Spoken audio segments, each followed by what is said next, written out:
le journal. Le journal à 9 h, Tesla qui a inauguré cette nuit au Texas et en grande pompe une nouvelle usine géante, la 5e du genre, nouveau symbole de la croissance hors norme du constructeur.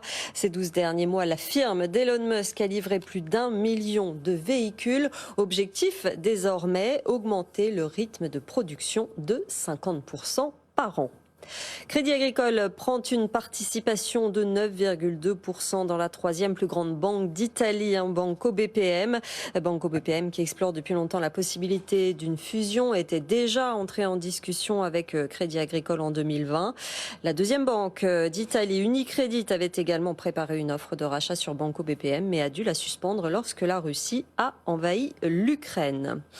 Le conglomérat industriel et technologique japonais Toshiba a officiellement suspendu son plan de scission après son rejet par une majorité de ses actionnaires. Toshiba, en pleine crise existentielle depuis des années, va examiner d'éventuelles offres de rachat. Et puis, sachez que l'action HP a bondi de 14,8% pratiquement à 40,07 $ après l'annonce d'une prise de participation de Berkshire Hathaway, la holding de Warren Buffett qui a acquis 11,4% du capital du fabricant d'ordinateurs et d'imprimantes. Le fonds d'investissement du milliardaire a investi 4,2 milliards de dollars de parts dans HP au cours de plusieurs transactions cette semaine. Allez, on va filer sur les marchés avec Antoine Larigauderie.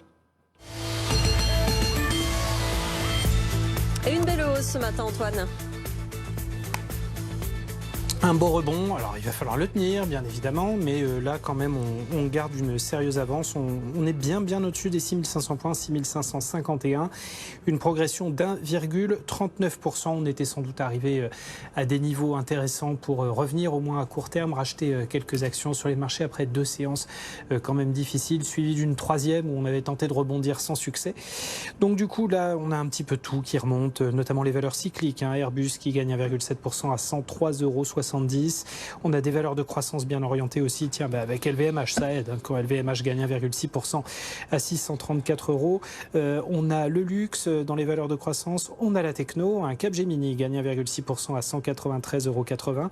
Et puis, à noter L'Oréal aussi qui prend 1% à 370,65 €. Pour l'instant, il n'y a pas de titre en baisse sur le CAC 40. Sur le SBF 120 non plus. À noter les belles progressions d'Eramet qui signe une hausse de 2,5%. On est à 152,80 €. On a également la distribution avec Casino qui prend 0,9% à 16,05 €. Et puis Publicis qui se détache bien aussi à 1,2%, 55 €. À noter aussi la très belle performance de Forcia. Il faudra sans doute faire un bilan hebdomadaire, mais l'équipementier auto connaît quand même une belle progression sur la semaine écoulée, malgré un climat toujours inquiétant dans le domaine de l'automobile de manière générale. Le titre gagne encore 2,2% ce matin. On est à 23,16. Le CAC donc sur une belle progression, à plus 1,4%, 6547 points, Eurostoxx plus 1,4%, le DAX plus 1,34 et l'euro 1,0859 $.